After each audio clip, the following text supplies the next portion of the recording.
Guys, so let's talk about Kubernetes label and selectors. So labels are basically key value pairs which are attached to pods, replication controller and services. They are used as identifying attributes for objects such as pods and replication controller. They can be added to an object at a creation time and can be added or modified at the runtime. Now coming on to selectors. Labels do not provide uniqueness. In general, we can say many objects can carry the same labels. So label selectors are core grouping primitive in Kubernetes.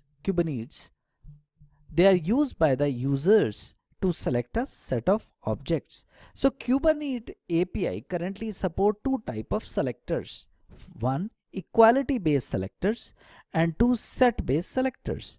Now equality based selector, they allow filtering by key and value. Matching objects should satisfy at the specified labels. Set based selectors allow filtering of keys according to a set of values. Now in the code which you can see on the screen here and pointing it through my cursor, we are using the label selector as app column sales platform and component as component column any neo4j. Now once we run the file using the kubectl command, it will create a service with the name sp neo4j standalone, which will communicate on port 7474. The YPE is node port with the new label selector as app column sales platform and component neo4j. Now let's quickly move to Kubernetes namespace. Let me flip my okay. So namespace provides an additional qualification to a resource name. This is helpful when multiple teams are using the same cluster and there is a potential of name collision. It can be as a virtual wall between multiple clusters. So functionality of namespace. Following are some of the important functionalities of a namespace in Kubernetes. Number one, namespaces help pod-to-pod communication using the same namespace. Number two, namespaces are virtual clusters that can sit on top of the same physical cluster. Number three, they provide logical separation between the teams and their environments. Now, creating a namespace. The following command is used to create a namespace, which you can see at the top. Now, control the namespace. The following command is used to control the namespace. This is to control the namespace. In the above code, we are using the command to create a namespace. This will list all the available namespace. This will get a particular namespace whose name is specified in the command. This will describe the complete details about the service, and finally this will delete a particular namespace present in the cluster.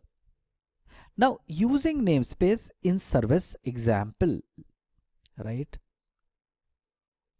So following is an example of a simple file for using namespace in service, and you can see it here. The code is written here. Okay, in the above code, we are using the same namespace under service metadata with the name of ELK. Okay, now let's quickly move to the next portion of the same, which is Kubernetes nodes. Now, a node is nothing but a working machine in Kubernetes cluster, which is also known as minion. They are working units which can be physical VM or a cloud instance. Each node has all the required configuration required to run a pod on it, such as the proxy service and kubelet service, along with the Docker, which is used to run the Docker container on the pod created on the node. They are not created by Kubernetes, but they are created externally either by the cloud service provider or the Kubernetes cluster manager on physical or VM machines. Now, the key component of Kubernetes to handle multiple nodes is the controller, which runs multiple kind of controllers to manage nodes. To manage nodes, Kubernetes creates an object of kind node which will validate that the object which is created is a valid node. Moving on to service with selector. As you can see at the top,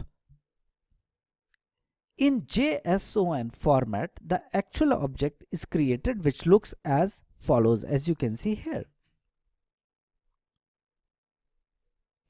Now, node controller, they are the collection of services which run in the Kubernetes master and continuously monitor the node in the cluster on the basis of metadata.name.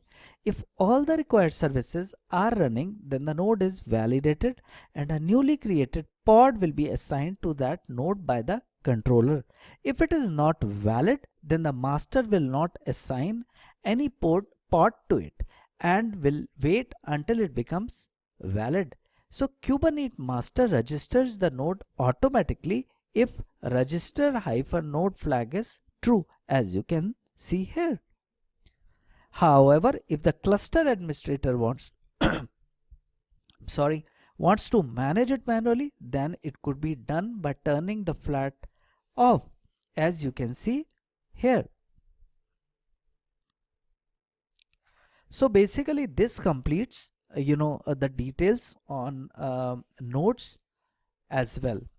With this we are just taking a pause, and in the next lecture we would be covering a few more. Till then, thank you very much.